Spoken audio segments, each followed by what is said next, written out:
Hey, I'm Decathlon Gamer, and this is the Road to the Record weekly review special for week 3 of the second year in the Gaming Decathlon competition. This week I brought in 2,080 points, finally back above that 2,000 mark for the first time in a while, and well over 200 points above last week's score. Best round, though, still about 250 points away, set on 2,336. Current virtual best, though, has at least finally overtaken that mark at 2,344, nearly 100 points higher than a week ago.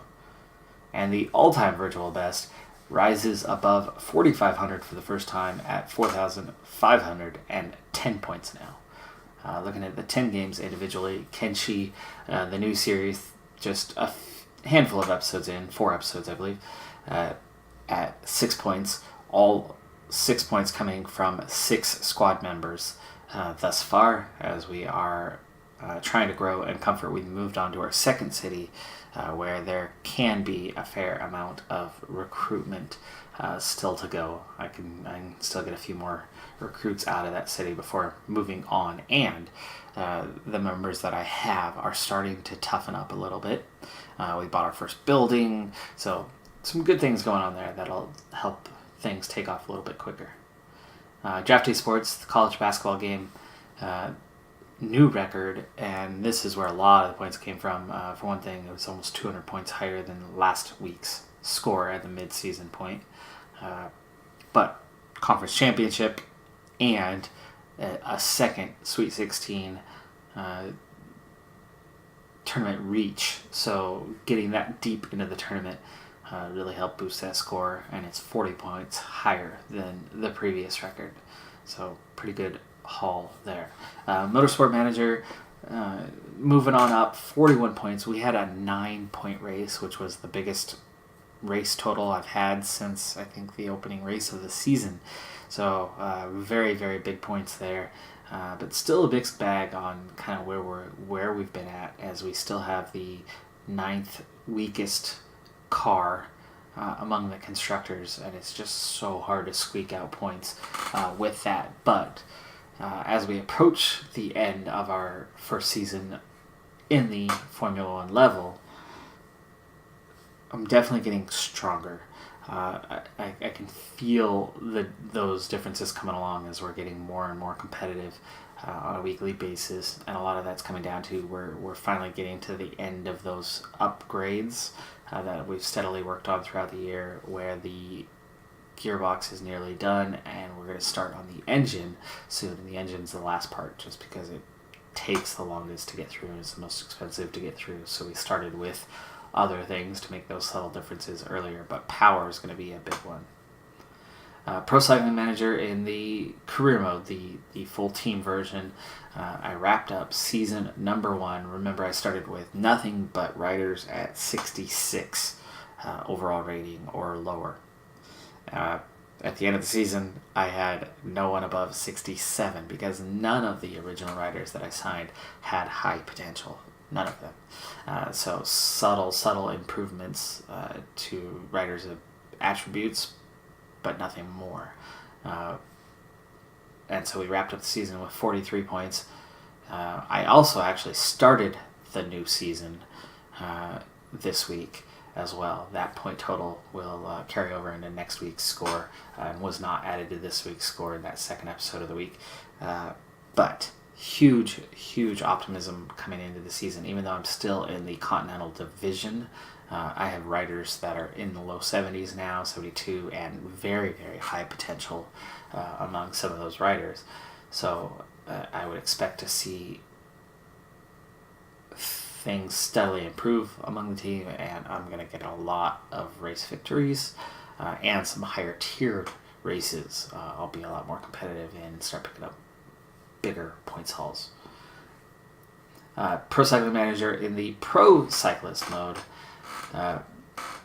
we got the Tour de Suisse underway after wrapping up the Giro d'Italia, and again, I am really starting to take off.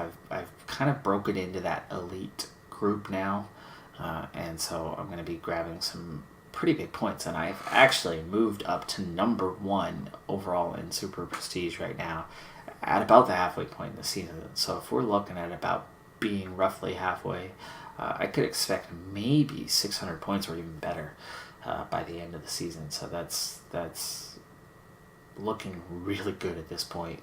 And I think next season would be that point where we are totally dominant and could maybe for the first time get a game somewhere up around 1,000 points. Football Manager 2019 took the week off. NBA 2K19 added 1 point as my overall rating improved by 1. And then Dirt Rally was active this week and went from a score of, I think it was 401 up to 418. And in that improvement,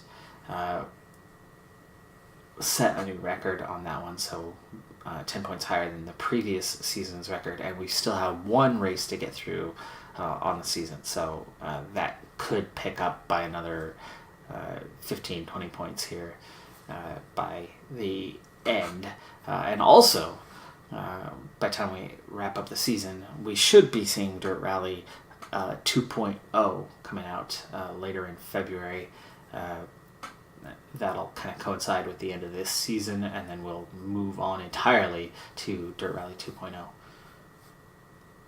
F1 2018, both versions took the week off, and so that's where we're at on the scores. Looking at the other side, the all-time virtual best, Dirt Rally moved up ahead of Football Manager, and they've been transferring back and forth as one is idle for a week and one is active, and they kind of bounce back and forth. But just above that, joining the podium in a virtual tie, DraftKings Sports College Basketball on 450 is level with Factorio now on that. So tie for third there. I did not count as a move up, though, until they actually get past it. So hopefully they'll be able to do that and climb into the lowest step on the podium in the near future as the only active game that would be up there. Down at the bottom end of the top 10 is where we see the biggest movement. So Pro Cycling Manager, that Pro Cyclist mode, with the success of the Giro d'Italia and now into the Tour de Suisse, I have climbed from outside the top 10 all the way up into 9th place now, and it actually knocks out one of the other active games. Motorsport Manager has dropped outside the top 10 and is back down into 11th. And you can also see with a score of 305, 300 is no longer good enough to crack the top 10.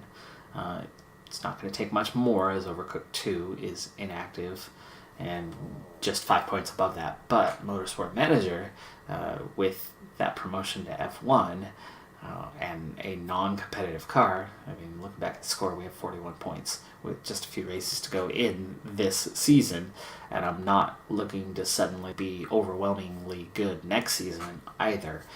That's even if we hang on. We are in 9th place out of 10 teams, so no guarantee that I'll even be in Formula 1 next season, but say, that I do hang on, that points haul of 41 is not going to be 300 points higher next year either.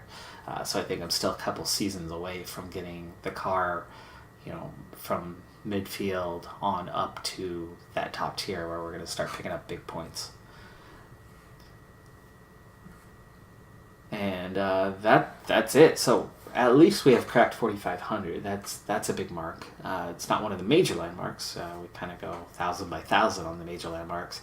But I'm really, really close now to my first real-world landmark. But when I hit it, I'll tell you what it is and what we have done successfully there. But anyway, that's going to do it for this review special. Thanks for tuning in. This was a little bit longer. Talked a little more deeply about some of the games than I have in the past and kind of what's going on and where those scores come from and how we've gotten to where we're at. It's nice to be back above 2,000 for the weekly score here, especially with newcomer Kenshi's 6 points. Motorsport Manager, 41 points. Pro Cycling Manager, 43 points. NBA 2K19, 69 points. F1 Manager Mode, 40 points. So with so many games under 100, which, I mean, come on, out of 1,000, that's not even 10% of where we need to be to master these games. It's not bad. Not bad. Well, maybe it is, but at least I'm finally back above that mark, so that feels good at least. Anyway, thanks for tuning in. Be sure to tune in next week as we continue the journey and see if I can replicate the success of the college basketball in the coming week. Bye for now.